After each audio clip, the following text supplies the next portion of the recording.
What is up? It is your boy Prue. Holler at me. Oh my goodness. So we're going to talk sci-fi for a minute. Then we're going to do All Systems Red, aka Murderbot by Martha Wells. So, for a while, I'm a big sci-fi fan. I got classic sci-fi shelf right over in the corner. Heinlein is my favorite. Then I like Clark and Asimov and Herbert. I did a video on my favorite sci-fi books and stuff when I first started my channel back up again. But I thought softer sci-fi was becoming more prevalent than hard sci-fi. Because you got like Andy Weir, Ernest Cline, stuff like that. There's nothing wrong with those guys. They're just softer sci-fi to me. There's not a deep concept. But I read The Expanse with my buddy Brad Proctor. And I'm like, wow, is hard sci-fi becoming back again? And now with Murderbot, and then I hear Three Body Problems also the same way.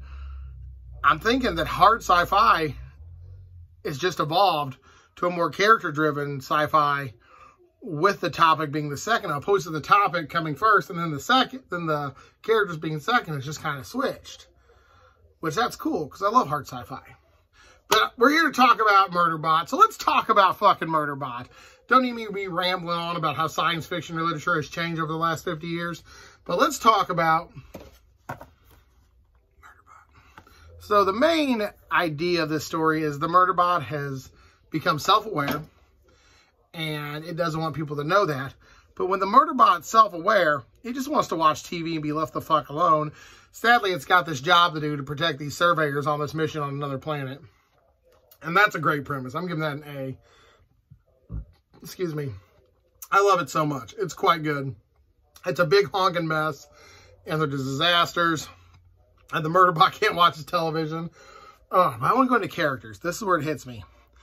You really like Murderbot, and you're really going to like seeing the world through Murderbot's eyes. However, Murderbot, I guess, thinks all humans kind of look and act the same because we're all kind of bland to the main character.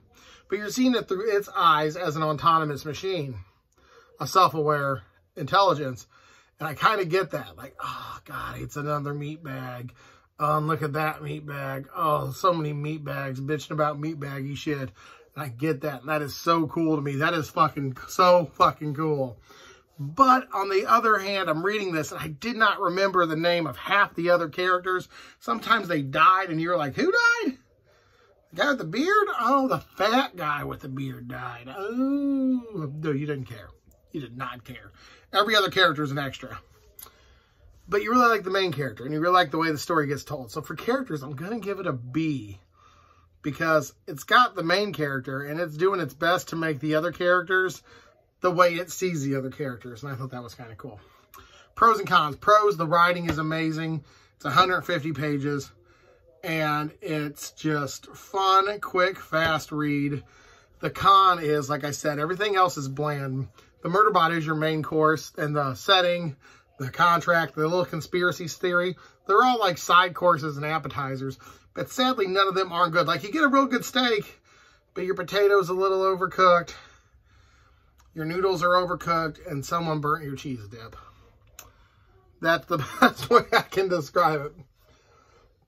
But for Journeyed, I love it. Absolutely. This is amazing. Like I said, this is the new Heinlein.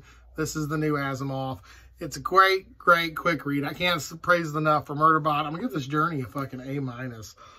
It's just the perfect quick science fiction read. It's like I said, 2-hour read. Sit down one night, just get a glass of soda, a bottle of whiskey or whatever, and just have a good time with that. That's what I recommend. Do that in one setting. Just one setting. Get up 10 o'clock on a Saturday morning, eat breakfast, do your dishes. Around noon, open the window, sit in your favorite chair, finish that whole short story novella thing.